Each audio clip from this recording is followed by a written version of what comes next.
మరి సమస్య ఏంటో నేను బ్రీఫ్గా చెప్పాను కళ్యాణ్ గారికి. అది ఏం లేదు మేడం, ఏ మగవాడికి కూడా రాకూడని కష్టం వచ్చింది.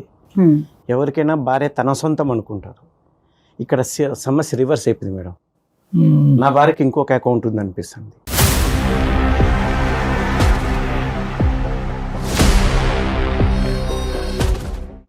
అనిపించాను కదా, నాకు అన్ని రుజువులు ఉన్నాయి మేడం. నేను ఊరికి ఆషామాషిగా ఏం మాట్లాడట్లేదు. అసలు మీ పెళ్ళి ఎన్ని సంవత్సరాలు అవుతుంది? మా పెళ్ళి 4 సంవత్సరాలు అయిందండి. పెళ్ళైన తర్వాత నెలకే అమ్మాయి ప్రెగ్నెంట్ అని చెప్పింది మేడం.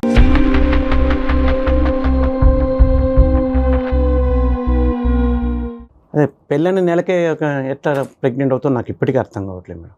నా కూతురు పోలికలు చూసి అసలు అమ్మాయి నా కూతురే కాదనిపిస్తుంది. పోలికలు నా పోలికలు లేవు మేడం. ఆ అమ్మాయి పోలికలు లేవు, నా భార్య పోలికలు లేవు. అసలు తను ఏం చేస్తుంటుందండి మీ వైఫ్? తను ఇంట్లోనే ఉంటుందండి. అరేంజ్డ్ మ్యారేజేనా? అరేంజ్డ్ మ్యారేజే. అన్నీ అబద్ధాలే మేడం. మాకు ఇంత వస్తుంది, మీకు ఇంత ఇస్తాం, అదేం చెప్పారు, 3 కోట్లు అన్నారు, అది అన్నారు, ఇది అన్నారు. తీవ్రంగా చూసి వేసుకుని 3 కోట్లు ఇచ్చారు తప్పితే డబ్బుల పరంగా ఒక పైసా కూడా ఏం లేదు మేడం. ఎప్పుడు ఏదో ఒక సమస్య, మళ్ళీ రివర్స్ నా దగ్గర తీసుకుంటారు వాళ్ళు. సో తెలిసిన వాళ్ళ ద్వారానే మంచి సంబంధమే కదా అనుకుని నేను కూడా ఏం పట్టించుకోలేదు. ఎందుకంటే పెద్దలు మాట్లాడుకున్నారు, మీరు మాట్లాడుకోండి. వారం 10 రోజుల క్రితం ఏమైందంటే, ఒక అతను మా ఇంటి చుట్టూ అటు ఇటు తిరుగుతూ ఉంటాడు. అనుమానంగా అనిపించేది. ఒకసారి 2 సార్లు అంటే పర్లేదు, దాదాపుగా నెల రోజులు గమనించాను. మా ఇంటి వైపు చూసుకుంటూ పోతుంటాడు, చూసుకుంటూ వస్తుంటాడు. సరే ఏమో లే అనుకున్నాను. కానీ ఒకరోజు ఏమైందంటే, నేను మా ఫ్రెండ్ పార్టీకి వెళ్ళాము. మా ఫ్రెండ్ తర్వాత వెళ్ళిపోయాడు. నేను కూర్చొని మందు తాగుతుంటే అటువైపున ఒక అతను ఏడుస్తున్నాడు. ఇదేంట్రప్ప ఎంజాయ్ చేయకుండా ఏడుస్తున్నాడు అని చెప్పి డౌట్ వచ్చి వెళ్ళాను, ఏమైంది కనుక్కుందామని. తీరా చూస్తే మా ఇంటి చుట్టుపక్కల అనుమానంగా తిరుగుతున్నటువంటి ఆ వ్యక్తి ఈ వ్యక్తి. మీరు బాగా క్లియర్గా చూసారండి? నెల రోజులు గమనించాను మేడం. ఇక్కడ కూడా గుచ్చు చూశాను. ఈడే కదా కన్ఫర్మ్ చేసుకున్నాను. సరే ఏమైంది, తాగి ఎంజాయ్ చేయకుండా ఎందుకు ఏడుస్తున్నావు, అంత ఎందుకు ఎక్కువ తాగావంటే, నా సమస్య మీకేం తెలుస్తుంది సార్, ఎందుకంటే అంత తాగిన మైకంలో నన్ను కూడా గుర్తుపట్టలేదు. కానీ నేను తెలిసే ఉంటాను కదా, ఎందుకంటే పెళ్లి చేసుకున్నాను, ఇవన్నీ విషయాలు తెలుసు కాబట్టి ఆ అమ్మాయిని నేను పెళ్లి చేసుకున్నాను. తెలియటం ఏంటి? అదే ఇప్పుడు ట్విస్ట్, వాళ్ళిద్దరు లవర్స్ అంట. ఎలా చెప్తున్నారు సత్యనారాయణ గారు మీరు? అది ఆ అమ్మాయి చెప్పింది సార్. ఎప్పుడు చెప్పింది ఆ అమ్మాయి మీకు? నాకు మెల్లిమెల్లిగా ఒకటొక్కటి బయటపడుతూ వచ్చాయి కదా. అది పెళ్ళైన ఎన్ని సంవత్సరాల తర్వాత అని చెప్పింది? సంవత్సరం తర్వాత. సంవత్సరం వరకు జర్నీ బాగానే ఉంది, అంత ఇబ్బంది ఏం రాలేదు. ఎప్పుడైతే నేను డబ్బుల కోసం పీడించడం అని కదా, మామూలుగా అడిగాను అంతే. ఇస్తామన్నారు కదా 3 కోట్లు, ఏమిది 3 కోట్లు కనీసం ఇస్తే నాకు ఏదైనా ఉపయోగపడుతుంది కదా అది అంటే, ఇదిగో కానీ సాగదీస్తుంది. నాకు డబ్బు ఇవ్వకపోగా వాళ్ళ అమ్మకు బాగలేదు, వాళ్ళ నాన్నకు బాగలేదు అని చెప్పి ఇప్పుడు నా దగ్గర డబ్బులు తీసుకునేవాళ్ళు. సరే డబ్బు ముఖ్యం కాదు కదా అనుకోని నేను పట్టించుకోలేదు. మెల్లిమెల్లిగా నాకు ఎందుకు డౌట్ వస్తూ వచ్చింది. ఈ పాప కూడా పోలికలు కనబడలేదు నాకు. దాంతో ఏముందిలేండి, పోలికలు అంటే ప్రింటెడ్గా ఉండవు, ఏమైనా జిరాక్స్ కాపీలా అండి.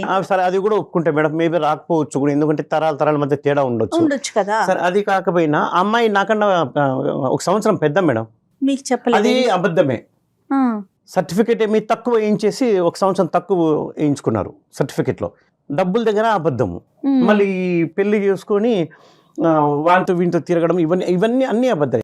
మొదట స్టార్టింగ్ లోనే మీరు ఒక పాయింట్ చెప్పారు, పెళ్ళైనటువంటి నెల రోజులకి నెల తప్పింది, ప్రెగ్నెంట్ అయింది అనేటటువంటి ఒక అంశం చెప్పారు. అక్కడి నుంచి స్టార్ట్ అయింది కదా. అవునండి. పోలికలు లేవు అని అన్నారు. అంటే ఖచ్చితంగా ఇక్కడ ఉండేటటువంటి అంశం ఏంటంటే, నా భార్యకి వేరే మగాడితో పెళ్లికి ముందే ఒక రిలేషన్షిప్ ఉంది అనేప్పటికీ నాకు అప్పటి నుండి డౌట్ వస్తూనే ఉంది. చూద్దానండి, దాని గురించి సైంటిఫిక్ గా చాలా మాట్లాడుకోవచ్చు మనం, అది తర్వాత మాట్లాడదాం. కానీ అక్కడి నుంచి మీ ఆలోచనలో క్వశ్చన్ మార్క్ పడింది అనేది మీరు నాకు చెప్తున్నారు. ఎప్పుడైతే పాప పుట్టిన తర్వాత 9 నెలలు నిండిన తర్వాత, పాప కన్నా తర్వాత పాప పోలికలు కూడా మీ పోలికలకి దగ్గరగా లేదు అనేటటువంటి ఆలోచన మిమ్మల్ని ఇంకా మైండ్ ఇచ్చేసింది. మనస్తత్వం అంతా అక్కడ బయటపడింది సార్. అది నేను అనడము అంటే, వీళ్ళు అన్ని అబద్ధాలు చెప్పారు, ఈ క్రమంలో ఇది కూడా అబద్ధమే కదా. ఈ పెళ్లి చేయడం దగ్గర నుండి అన్ని అబద్ధాలు అల్లుకుంటూ వచ్చారు. సో ఎట్లో వేరే ఏంటంటే, ఈ అమ్మాయికి పెళ్లికి ముందు కూడా ఒక రిలేషన్షిప్ ఉంది, అది మీ అమ్మాయి కూడా ఒప్పుకుందని మీరు ఇందాక అన్నారు. ఒప్పుకుంది. పెళ్ళైనటువంటి బ్రేకప్ అయినటువంటి అంశం మీరు అడిగితే ఆ అమ్మాయి చెప్పలేదు. ఆ అమ్మాయిగానే ముందుకు వచ్చి నాకు ఒక రిలేషన్షిప్ ఉంది, అది బ్రేకప్ అయిందని చెప్పింది. అమ్మాయి నేనే గుచ్చి అడిగాను. మీరు అడిగారు? అమ్మాయి అసలు ఏం చెప్పలేదు. ఏం అడిగారు సార్? ఎందుకు అడిగారు? నాకు అనుమానం వచ్చింది కదా సార్. ఏం అనుమానం వచ్చింది? పాప పెళ్ళైన నెలకి కడుపు రావడం ఏంటి, దాని తర్వాత పోలికలు లేవు, ఎప్పుడైతే అనుమానం వచ్చిందో నాకు అన్ని త్రూ అవుట్ ద ప్రెగ్నెన్సీ అంటే పెళ్ళి అయినటువంటి ఒక నెల తప్పింది అనేటటువంటి ఆలోచన మీకు ఉంటే కనుక త్రూ అవుట్ ద ప్రెగ్నెన్సీ మీరు అమ్మాయిని గుచ్చి అడుగుతూనే ఉన్నారుగా, ఏంటి ఇంత తొందరగా ఎలాగైంది? అంత తొందరగా నేను నిర్ణయం తీసుకోలేదు సార్. అడగలేదు మొదటిసారి ఏమలే అని పట్టించుకోలేదు. కానీ ఎందుకు మెల్లిమెల్లిగా ఒక్కొక్కటి నన్ను వాళ్ళు డబ్బు కోసం పీడించడము, దాని తర్వాత ఇలా అరే ఇన్ని అబద్ధాలు చెప్పారంటే కూడా ఇది కూడా అబద్ధమే. సో అడిగితే కనుక కొన్ని ఏమని చెప్పింది అనే డౌట్ వచ్చింది. నెలకే ఎట్లా నీకు కడుపు వస్తుంది అంటే ఇంతకుముందు ఏదే నా అకౌంట్లో ఇస్తున్నావా అంటే లేదు అట్లా కాదు అని. సరే ఏ రోజు ఆ రోజు నా పనిలో నేను పడిపోవడం, మళ్ళీ మర్చిపోవడం, మళ్ళీ గుర్తుకు వచ్చినప్పుడు, మనసు బాధగా ఉన్నప్పుడు మళ్ళీ అడిగితే కనుక ఏదో ఒకటి తప్పించుకునేది ఎప్పటికప్పుడు. సో తీరా చూస్తే ఈ మధ్యన అదే పనికి తిరగడము, మా ఇంటి చుట్టూ 1 రోజు 2 రోజులు అంటే పర్లేదు, నెల రోజులు గమనించాను. తొందరపడి నిర్ణయం తీసుకోలేదు. నెల రోజులు అన్న తర్వాత వాడు మళ్ళీ అక్కడకు ఏడుస్తున్నాడు. ఏం మాట్లాడాడు సరే వాడు నన్ను గుర్తుపట్టలేదు ఆ మైకంలో. సరే ఏమైంది అది అంటే ఇట్లా నా బ్రేకప్ అయింది, నన్ను వేరే వాడిని పెళ్లి చేసుకుంది, నాకు చాలా అన్యాయం జరిగింది. ఎవరు అమ్మాయి అంటే టక్కుమని ఆ మైకంలో ఫోటోలు చూపించేశాడండి, ఫోన్ లోటివి. ఆ అమ్మాయి ఎవరో కాదు, ఈ అమ్మాయి.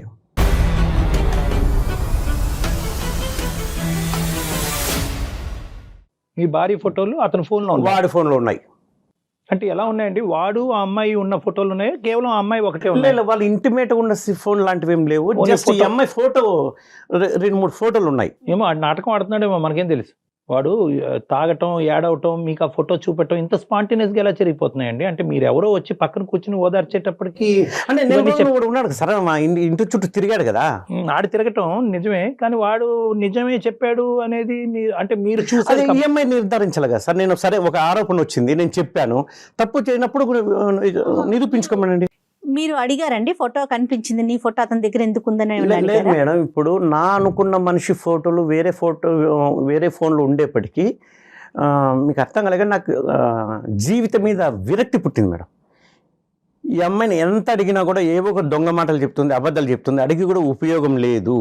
ఇంకా ఈ అమ్మాయితో కలిసి బతకకూడదని నేను నిర్ణయం తీసేసుకున్నాను మేడం. నా వల్ల కావట్లేదు. 1 రోజు 2 రోజులు అంటే పర్లేదు మేడం, కానీ ఈ పరిస్థితి ఏంటి మేడం? నా కళ్ళ ముందే తిరుగుతుంది, మళ్ళీ ఏం తెలియనట్టు ఉంటుంది. నా వల్ల కావట్లేదు మేడం. ఎందుకంటే 1 రోజు 2 రోజులకి జీవితాంతం బతకాలంటే కష్టం మేడం.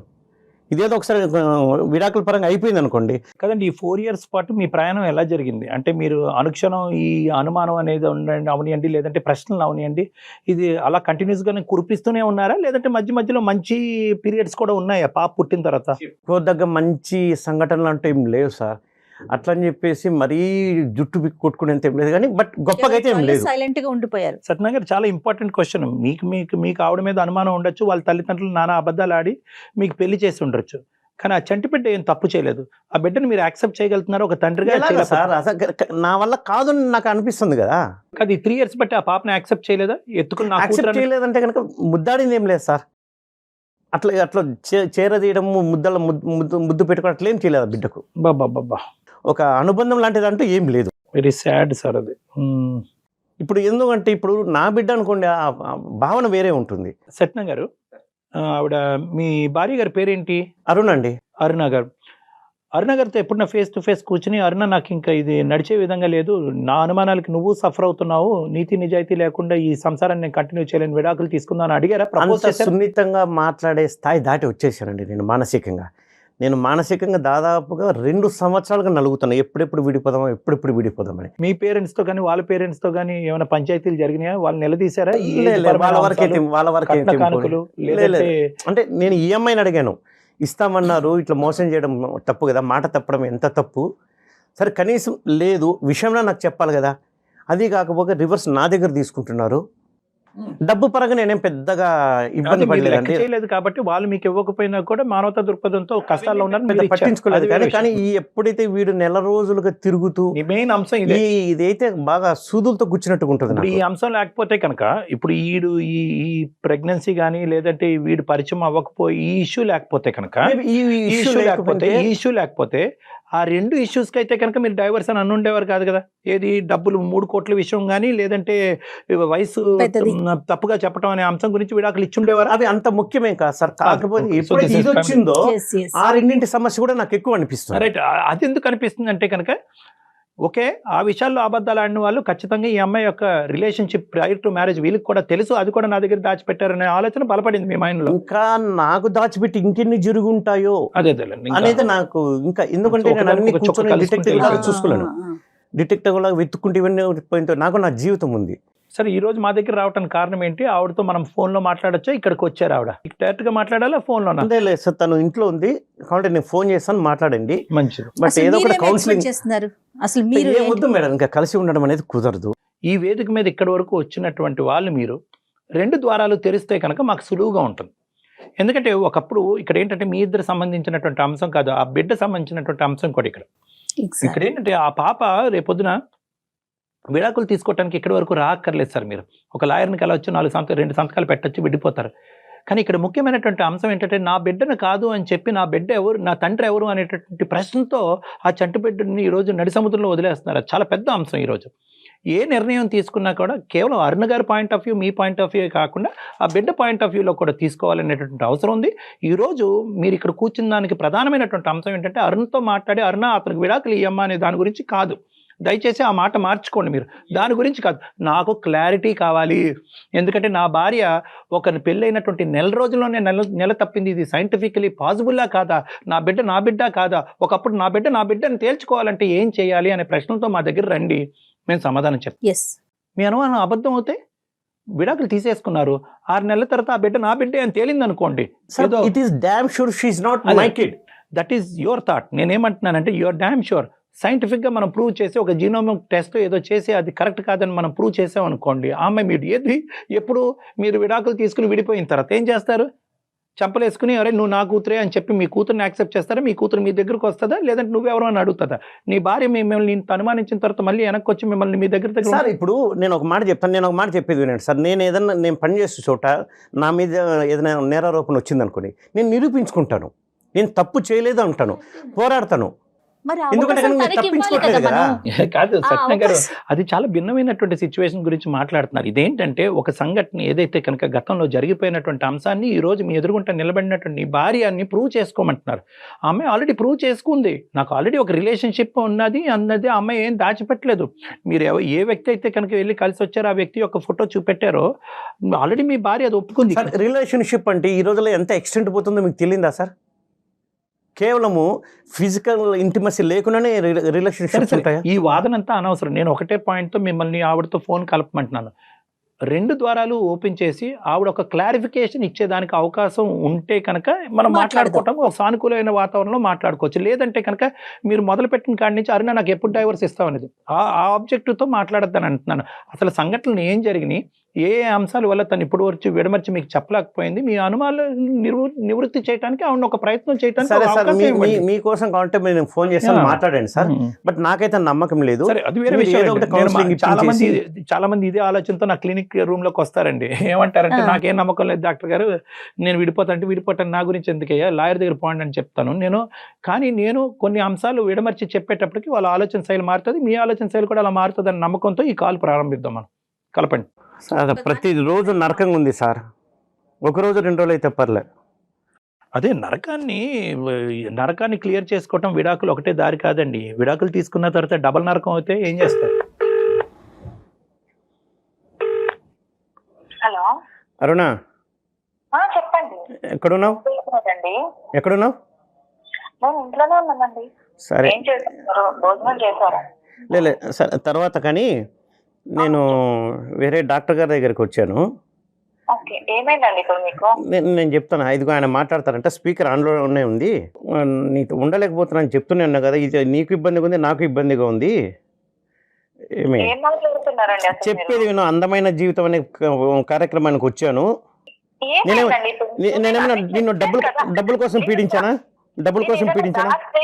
నేను ఏదైనా దాచుకుంటే మీ దగ్గర ఏదైనా దాచి పెడితే మీరు ఇలా మాట్లాడాలి. నేను అన్ని మీకు ఓపెన్ గా చెప్పినప్పుడు మీరు ఇంకా ఎందుకు బాధపడుతున్నారు, ఇంకా ఎందుకు ఇలా మాట్లాడుతున్నారు? సరే, చెప్పేది అవన్నీ తర్వాత ముందు ఈయనతో మేడంతో సార్తో ఒకసారి మాట్లాడు. లైన్ లో ఉన్నారు, స్పీకర్ ఆన్లోనే ఉంది. ఓకే, ఇవ్వండి, మాట్లాడతాను. నమస్తే అమ్మా. నమస్తే సార్. ఒక ముఖ్యమైనటువంటి అంశం, మీరు ధైర్యంగా మాతో మాట్లాడతాను అని అన్నప్పుడే మాకు అర్థమైంది. అంటే కనుక మీరు కొన్ని ఫ్యాక్ట్స్ పాలు పంచుకోవాలనే ఉద్దేశంతో మీరు ఉన్నారు అనేది అర్థమవుతుంది. అయితే మేము అడిగేది ఏంటంటే సార్ ఆల్రెడీ సత్యనారాయణ గారు ఆల్రెడీ ఇక్కడ కూర్చుని ఎందుకు ఈ పెళ్లి, ఇది పనికిరాని పెళ్లి, దీనివల్ల ఏం ఉపయోగం, దినదినగండ నూరేళ్ళ ఆయుష్ అన్నట్టు టార్చర్ అనిపిస్తున్నావు, నా కూతుర్ని యాక్సెప్ట్ చేసుకోలేకపోతున్నాను, నా భార్యని యాక్సెప్ట్ చేయలేకపోతున్నాను, విడాకులకి ఏ విధంగా ముందుకెళ్తే బాగుంటుంది అనే ఆలోచనతో నేను ఇక్కడ వచ్చి కూర్చున్నానని అని అంటున్నారు. సార్ ఫస్ట్ నేను చెప్పేది వినండి సార్. చెప్పండి, అదే చెప్పండి. ఇక్కడ అన్ని నిజాలే చెప్పాను సార్. ఇప్పుడు ఒక విషయం సార్, పెళ్లి అనేది ఎందుకు అబద్ధం అని అంటున్నారని అంటే ఆయన కంటే నేను 9 months పెద్ద.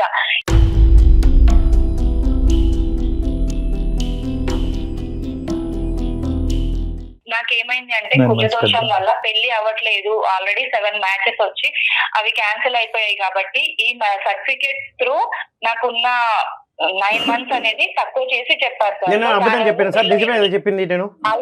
అది కూడా నేను చెప్పాను సార్. నేను పెళ్లి అయిన తర్వాతే చెప్పాను సార్, కాదు అనట్లేదు. కానీ నేను ఆల్రెడీ ఆయనకి చెప్పాను, ఎందుకంటే కుజదోషం వల్ల నేను ఇలా చేసుకున్నాను సార్. మొదట ఎందుకు చెప్పలేదు సార్? సార్ నేను పెళ్ళైన వెంటనే చెప్పాను సార్, నేను నాకు ఇలా ఉంది, ఇలా కుజదోషం ఉంది, సో దాని వల్ల నాకు ఇలా చేశారు పెద్దవాళ్ళు అనేసి నేను ఆయనకి ఓపెన్ గా చెప్పాను సార్.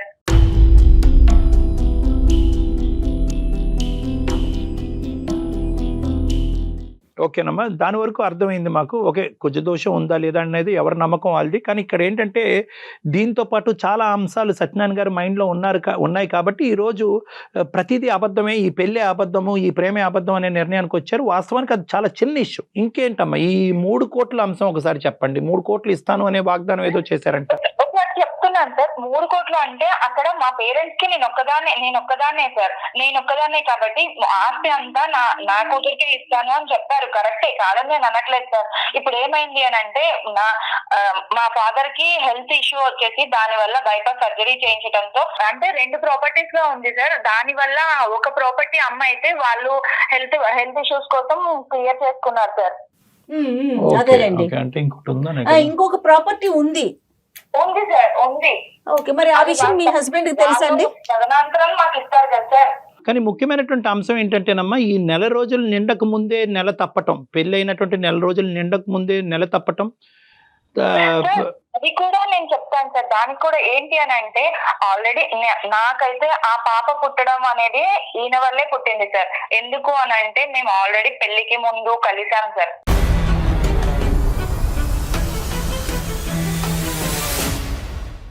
పెళ్లికి ముందు ఎంగేజ్మెంట్ అయిన తర్వాత మేము బయటకు వెళ్ళడం జరిగింది సార్. ఒక హోటల్ కి వెళ్ళడం అనేది జరిగింది.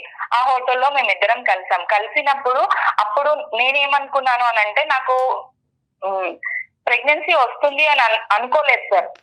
పెళ్లి అయిన తర్వాత పెళ్లి అయిన 1 month కి నాకు ప్రెగ్నెన్సీ కన్ఫర్మ్ అయ్యింది అని తెలిసింది సార్. సో నేను అదే చెప్పాను సార్ ఆయనకి, ఆయన వల్ల వచ్చిన ప్రెగ్నెన్సీ సార్ ఇది. లేదు సార్, ఇది అబ్బదే. ఎందుకంటే కనుక తను ఖచ్చితంగా చెప్పింది 3 రోజులే కదా అయ్యింది కాబట్టి ఫుల్ సేఫ్ పీరియడ్ అని చెప్పింది సార్. ఫుల్ సేఫ్ పీరియడ్ అని చెప్పింది. ప్రెగ్నెన్సీ ఎట్లా వస్తుంది సార్? మీరిద్దరు కలవటం అయితే నిజమే, ఒక్కసారే సార్. ఓకే, ఒకసారి 2 సార్లు అనేది పక్కన పెట్టండి. ఒకసారి కలిపితే కనుక చాలా మంది ఆడవాళ్ళకి ప్రెగ్నెంట్ అవుతారు. అది మీరు డిసైడ్ చేసేది కాదు. కానీ అది కామన్. వినండి, మీరు ఇందాక మాకు ఆ పాయింట్ చెప్పాలి కదా సత్యనారాయణ గారు. ఇందాక ఏంటంటే సార్ ఆ అమ్మాయితో పెళ్లి అయిన తర్వాత కలవటం కాదు, పెళ్లికి ముందే కలిసాను అనే మాట చెప్పాలి కదా మీరు. పీరియడ్ బ్యాడ్ పీరియడ్ అనేది పక్కన పెట్టండి, అది అంత యాక్యురేట్ కాదు. ఇర్రెగ్యులర్ పీరియడ్స్ ఉండేటటువంటి స్త్రీలకి ఖచ్చితంగా అలా చెప్పలేదు. నాకు ఇన్ని సమస్యలు అది గుర్తు రాలేదు సార్. చెప్పమ్మా, చెప్పు. నేను ఆల్రెడీ ఆయనకి ఇదే విషయం చెప్పాను సార్. అక్కడ ఏ డేట్స్ లో అనేది నాకు అంత ఖచ్చితంగా డేట్స్ అయితే చెప్పలేకపోయాను సార్. కాకపోతే 1 month తర్వాత నాకు కన్సీవ్ అయిందని నేను తెలుసుకున్న తర్వాత కూడా నేను ఫస్ట్ చెప్పింది ఆయనకే సార్. అరుణ, ఒక ఆడపిల్లగా ఇది చాలా రిస్కీ అమ్మ. 2 కారణాలు. ఒకటి ఏంటంటే కనుక వాస్తవానికి నీ పర్టికులర్ ఏదైతే సేఫ్ పీరియడ్ అని మనం అంటాం, ఏ పీరియడ్లో అయితే కనుక సెక్షువల్గా భార్యాభర్తలు కలిసినా కూడా ప్రెగ్నెన్సీ రాకుండా ఉంటుంది, అది చాలా వేరియబుల్గా ఉంటుందమ్మా. ఎస్పెషల్లీ ఇర్రెగ్యులర్ పీరియడ్స్ ఉన్నా కూడా కొద్ది డేట్స్ అటు ఇటు అయినా కూడా చాలా ప్రాబ్లం అవుతుంది. చాలామంది ఆడపిల్లలు ఆ సేఫ్ పీరియడ్లో కలిసినా కూడా ప్రెగ్నెంట్ అవడానికి చాలా ఛాన్సెస్ ఉంటాయి. ఇది నెంబర్ 1. నెంబర్ 2, నాకు ఇంకో భయం ఏంటంటే కనుక ఒకప్పుడు ఈ పెళ్లి ముందుకు వెళ్ళకపోయి ఉంటే కనుక ఏం చేసి ఉండేదానివి నువ్వు? ఈరోజు ఒక తల్లిగా ఉండేదానివి కదా, పెళ్లి కానటువంటి ఒక తల్లిగా ఉండిపోయేదానివి కదా. అది కూడా నిజమే సార్, కానీ ఆయనతోనే ఎంగేజ్మెంట్ అయింది, ఆయన్నే పెళ్లి చేసుకుంటాను కదా సరేలేండి. అని కూడా నేను ఏం మాట్లాడలేదు సార్. దానికోసమే ఇదంతా ఎంత సార్ నో తెరిస్తే అన్ని అబద్ధాలు సార్, నో తెరిస్తే అమ్మా, అబద్ధాలే. అమ్మా, ఒకటి అరుణ, నువ్వు చాలా సింపుల్ గా చెప్తున్నావు ఎంగేజ్మెంట్ అయింది కాబట్టి అతనితోనే పెళ్లి అవుద్దని నీకు నువ్వుగా ముద్ర వేసుకుంటున్నావు. కానీ ఈ కుజదోషం అనే సబ్జెక్ట్ పెళ్లికి ముందు తెలిస్తే అతను విత్డ్రా అయ్యి ఉండేవాడేమో. నీతో శారీరకంగా కలిసిన తర్వాత అతను విత్డ్రా అయ్యి ఉండేవాడమ్మా. అప్పుడు నీ పరిస్థితి ఇది కరెక్ట్ కాదేమో అని అంటే, లేదు మనం పెళ్లి చేసుకుంటాం కదా అని ఆయన ఇదంతా చేశారు సార్. ఆ టైంలో ఇంకా అన్ని స్పీడ్ గానే ఉంటాయిలే అమ్మా అవన్నీ. ఇప్పుడు ఆ కార్యక్రమం గురించి ఇతను మాకు చెప్పలేదు కూడా, ఇప్పుడు చెప్తున్నాడు అది. అదే సార్, ఇప్పుడు ఆయన చేసిన తప్పుని గురించి ఆయన మాట్లాడకుండా నాది తప్పు సార్ ఇందులో తప్పేమి సార్, ఇద్దరు కలిసి చేసాం కదా, నా ఒకరి తప్పని ఎట్లా ఉంటుంది సార్? అదే కాదు, ఆవిడ నేను వద్దన్నాను, అతను పర్వాలేదు పెళ్లి అయిపోతుందని చెప్పి అతను అన్నిటి కనుక ఆవిడ కమిట్ అయిందని చెప్పింది. తప్పు ఇన్ని అబద్ధాలు చెప్పేది ఇది కూడా చెప్తాను సార్, ఏమైనా చెప్తుంది అబద్ధం. ఏ అబద్ధాలు అనేది ఏ నిజాలు అనేది మాట్లాడుకుని సత్యనారాయణ గారు కొద్దిగా ఓపిక కూడా. అమ్మ ఇంకో అంశం నాకు చెప్పమ్మా, వీడు ఎవడో మీ ఇంటి చుట్టూరు అక్కడ ప్రదక్షిణాలు చేశాడంట, 4 రోజులు ప్రదక్షిణం చేశాడంట. అతనుగా పబ్కి వెళ్ళాడు, అతను తాగాడు, ఏడుస్తున్నాడు. ఏమయ్యా ఎందుకు ఏడుస్తున్నాడు అంటే కనుక నాకు ఒక ఎక్స్ గర్ల్ ఫ్రెండ్ ఉందని చెప్పని టప్పని ఫోన్ జోబులో తీసి నీ ఫోటో చూపెట్టాడంట. ఈ కథ ఏంటమ్మా? జస్ట్ ఫ్రెండ్స్ గా ఉన్నాం అంతే సార్. తను మాట్లాడేవాడు, నేను మాట్లాడేదాన్ని అంతే సార్. ఒక రోజు ప్రపోజ్ చేసినప్పుడు నాకు అదే టైంలో మ్యాచెస్ చూస్తున్నారు, ఇవన్నీ కరెక్ట్ కాదు అని తనకి చెప్పేశాను, బ్రేకప్ చెప్పేశాను, అయిపోయింది సార్. ఈ విషయం ఎప్పుడు చెప్పామ్మా సత్యనారాయణ గారికి? ఎప్పుడు చెప్పా ఈ విషయం? పెళ్లి అయిన తర్వాత చెప్పాను. ఇదే సార్ ప్రతి ఒక్కటి పెళ్ళి అయ్యేంత వరకు అన్ని దాచిపెట్టింది. ప్రతి పెళ్ళి అయిన తర్వాత వీడు ఎక్కడికి పోడలే, తప్పించుకోలే, ఇరుక్కున్నాడు గొర్రె అని చెప్పి అప్పుడు ఒకటొక్కటి నాకు అనుమానం వస్తున్నప్పుడు అడుగుతూ ఉంటే ఒకటొక్కటి గొర్రెలాగా అన్ని చెప్తున్నాను. నేను అన్ని ఆయన దగ్గర ఏమి దాచకూడదు అనే చెప్పాను, కానీ ఆయన ఇంత అనుమానిస్తాడు, ఇంత లోపల పెట్టుకొని నన్ను ఇలా చేస్తాడు అంటే. పెళ్లి అయిన దగ్గర నుంచి సార్ ఇంకొకటి చెప్తాను, పెళ్లి అయిన దగ్గర నుంచి కూడా ఆయన నాతో ఏ రోజు కూడా టచ్ మీ నాట్ అన్నట్టే ఉన్నాడు సార్. ఒక మాట్లాడేటప్పుడు అసలు వినడు, నాది ఏ బాధ పట్టించుకోడు, ఏమి చేయడు సార్. నేను వండుతున్నాను, పెడుతున్నాను, తింటున్నాం అంతే సార్. ఇవన్నీ చేస్తున్నాడు కానీ ఏ రోజు కూడా నాతో మాట్లాడింది చేసింది కూడా లేదు సార్. ఉన్నది కూడా లేదు సార్. ఇంట్లో ఏదో పని చేయడానికి ఉన్నట్టే ఉన్నాను సార్ నేనైతే.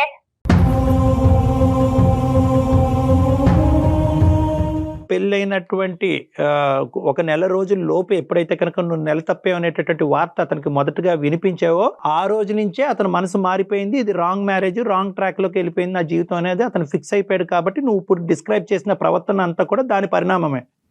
లేదు సార్, ఆ పాపను కూడా, మాకు ఒక పాప పుట్టింది సార్, ఆ పాపని కూడా ఎత్తుకున్నది లేదు, ఏ రోజు ప్రేమగా పలకరించింది లేదు, మాట్లాడింది లేదు సార్. ఆ పాపతో ఆడుకున్నది కూడా లేదు. ఎవరైనా ఎట్లా చేస్తారు సార్? ఎవరైనా ప్రేమగా చూసుకోగలరా? ఎందుకు అరే నాకు సంబంధం లేదంటుంటే మళ్ళీ ఊరికే అతని పాప కాదంటున్నాడమ్మా. అతను బల్లగుద్ది వాదిస్తున్నాడు. లేదు సార్, తన వల్ల కలిసినప్పుడు నేను ఎవరితో ఏ తప్పు చేయలేదు సార్. ఆయనతో కలవడం వల్లే నాకు ఈ ప్రెగ్నెన్సీ అనేది వచ్చింది. నేను పెళ్లి తర్వాత నాకు కన్సీవ్ అయింది కాబట్టి నేను ఆయనకు కూడా అదే చెప్పాను సార్. ఫస్ట్ కలిసినప్పుడు ఆయన ప్రెగ్నెన్సీ వచ్చిందని చెప్పాను సార్. నేను ఇంకా ఎవరితో ఏ తప్పు చేసిందైతే లేదు సార్. ఏది పెళ్ళైన నెలకేనా ఇంత స్పీడా? అది సత్యనారాయణ గారు ఇందాక నేను అది క్లారిటీ ఇచ్చాను కదా. ఆ సేఫ్ పీరియడ్ ఏదైతే కనుక మీరు కలిసిందో అబద్ధం సార్, అన్ని అబద్ధాలు చెప్తుంది. మీరు అబద్ధం అంటే కనుక సైన్స్ తిరగరాయలేవండి. ఒక్క నిమిషం సత్యనారాయణ గారు, ఇప్పుడు ఖచ్చితంగా ఆ అమ్మాయి నిజం చెప్తుందో మీరు నిజం చెప్తున్నారు, లేదంటే ఆ అమ్మాయి అబద్ధం ఆడుతుందో మీరు అబద్ధం ఆడుతున్నారో అని చెప్పలేండి. ఒక 2 నిమిషాలు అరుణ నేను చెప్పేది జాగ్రత్తగా వినమ్మా. చెప్పండి సార్. ఇప్పుడు పెద్దవాళ్ళు కుజదోషం అనో ఇంకో దోషం అని చెప్పి పెళ్లి చేసినా కూడా ఒక భార్యగా అతనితో పాటు జర్నీ చేయబోతున్నావు కాబట్టి ఒక అబద్ధం ఏ లెవెల్ వరకు వెళ్తుంది అనేటటువంటి ఆలోచన నీ లోపల ఉండాలి. కాబట్టి నువ్వు పెళ్లికి ముందే ఈ అంశం నీ వయసు ఇంత అని ముందే చెప్పుంటే కనుక బాగుండేది. ఓకే, డబ్బులు ఆస్తులు అమ్ముకున్నారు, పెద్దవాళ్ళు చెప్పొద్దు అన్నారు కాబట్టి ఆల్రెడీ 7 మ్యాచెస్ వచ్చింది, అది పోతున్నాయి కాబట్టి అలా కాదు మాట ప్రకారం నేను చెప్పలేకపోయాను సార్. అమ్మా వాళ్ళ మాట ప్రకారం నువ్వు చెప్పలేకపోయావు. మరి పెద్దవాళ్ళు చెప్పారమ్మా పెళ్లికి ముందు శారీరకంగా హోటల్ రూమ్ తీసుకుని కలవమని?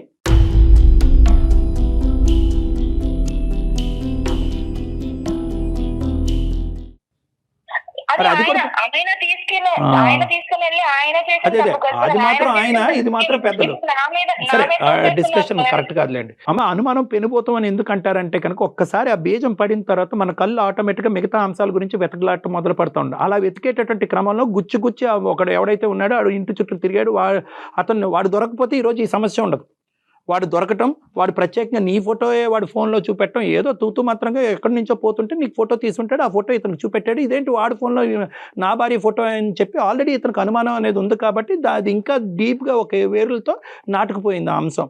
అంటే అన్నీ కలగలుపుగా అతని మైండ్ పొల్యూట్ చేసింది.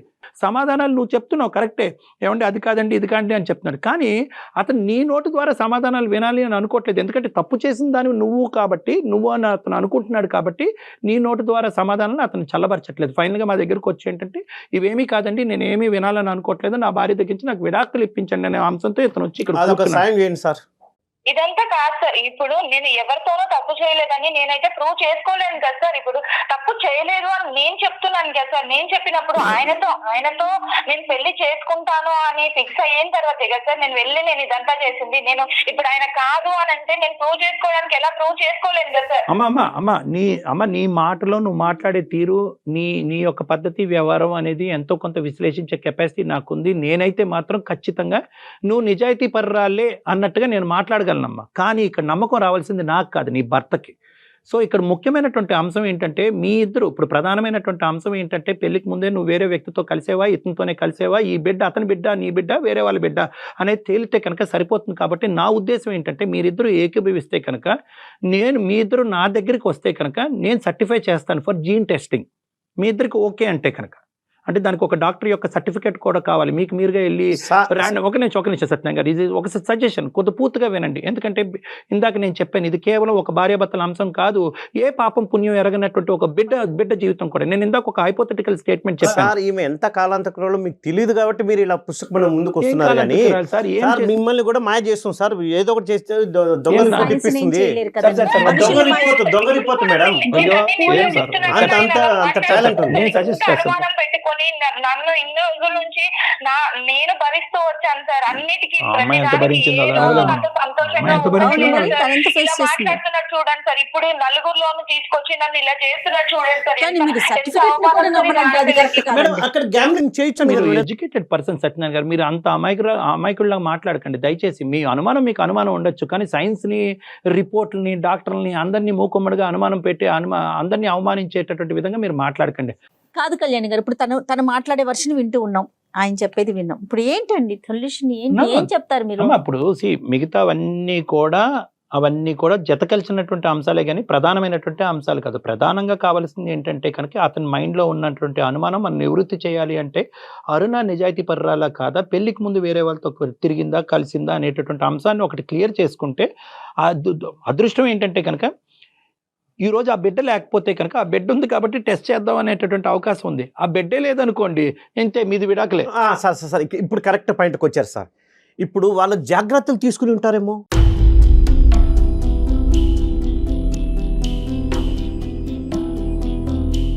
వాళ్ళిద్దరు జాగ్రత్తలు తీసుకుని ఉంటారు కదా. చూడండి, ఒకటి ఇప్పుడు అనుమానం అనేటటువంటి దానికి మనం నిచ్చెన వేస్తే కనుక అది ఎక్కడికో వెళ్ళిపోతుంది. సత్యనారాయణ గారు, మీరు ఒక ప్రైమరీ ఒక నిమిషం అరుణ నన్ను ఇలా మాట్లాడుతున్నప్పుడు ఆయన కాదు సార్, ఫస్ట్ నేను ఇచ్చేస్తాను సార్, నాకు వద్దు సార్.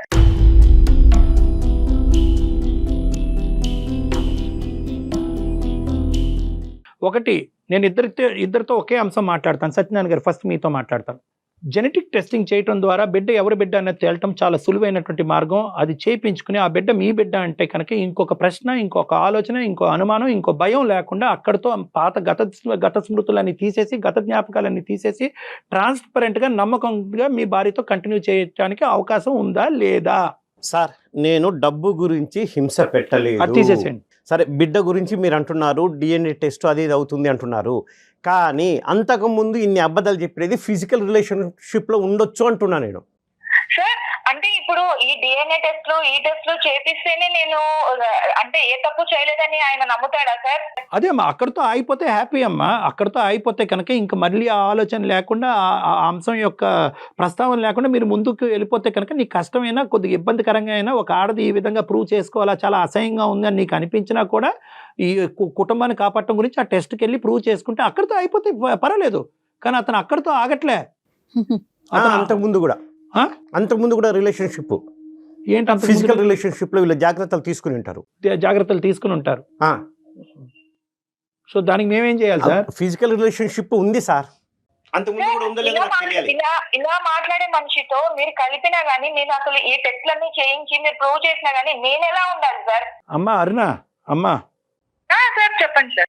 నేను నీకు చెప్పేది ఏంటంటేనమ్మా, ఆబ్వియస్లీ ఈ విధంగా ఇలా మాట్లాడి ఒకటి ప్రూవ్ చేస్తామంటే కనుక ఆ ఒక్కటి ప్రూవ్ చేస్తే అలాగే ఇంకో 100 ఉన్నాయి, ఆ 100 అంశాలకి ఏం ప్రూఫ్ తెస్తుంది అని ఒక ఆడదాన్ని ఇలా బహిరంగంగా మాట్లాడేటప్పటికి ఇతనికి ఏదో అనుమానం అనే జబ్బు ఉందేమో అన్నట్టుగా నాకు ఇప్పుడు బలంగా అనిపిస్తుంది. అంటే డెల్యూజనల్ డిసార్డర్ అంటారు. ఉంది ఏముంది? కాబట్టి ఇన్ని సంవత్సరాల నుంచి ఉండండి నేను సత్యనారాయణ గారు. ఎవరికి చెప్పుకోలేకుండా భరించుకొచ్చాను సార్. ఇతని ఆలోచన అనేది ఇంకో తప్పుదోవలో వెళ్ళిపోతుంది కాబట్టి అతను మీరు ఇద్దరు నా దగ్గరికి రండి, మీరిద్దరూ నా కౌన్సిలింగ్కి రండి. ఎందుకంటే మీరిద్దరూ కాదు, ప్రధానంగా అతను కూడా రావాలి, అతనితో పాటు నువ్వు తోడుగా రా. అతనికి కౌన్సిలింగ్ కావాలి, అతనికి ట్రీట్మెంట్ కావాలి. ఈ అనుమానం అనేటటువంటి దానికి వల్ల చాలా మంది జీవితాలు నాశనం చేసుకుంటున్నారు. దానికి కౌన్సిలింగ్ ట్రీట్మెంట్ ఇస్తే కనుక అతను అనుమానం అనే జబ్బు పోతుంది, క్లియర్ అయిపోతుంది. దాన్ని బట్టి మీరిద్దరూ హ్యాపీగా ముందుకెళ్ళగలరేమో ఒకసారి ఆలోచిద్దాం. Okay sir. మీరు ఇంతగా చెప్తున్నారు కాబట్టి ఒకసారి మీ మాట వింటాను. సంతోషం అండి. వస్తాను సార్, కౌన్సిలింగ్ వస్తాము. రైట్ రైట్, మీరు చెప్పినట్టే ఒప్పుకున్నందుకు చేద్దాం సంతోషం. అమ్మా మీ ఇద్దరు కలిసి రండి అమ్మా, మీరు కూడా రండి, ఓకేనా? Okay madam. రైట్. ఓకేనమ్మా. కానీ అప్పటి వరకు మీ ఇద్దరు ఇంట్లో గొడవలు కానీ అలాంటి ఏం పెట్టుకోకండి, డాక్టర్ గారి దగ్గరికి వెళ్ళే వరకు కూడా. Okay madam. రైట్. బాయ్ అమ్మా, ఆల్ ద బెస్ట్ అమ్మా Aruna. Thank you sir. Thank you అండి, థ్యాంక్ యూ, నమస్తే. మా విన్నపాన్ని మన్నించినందుకు థ్యాంక్ యూ.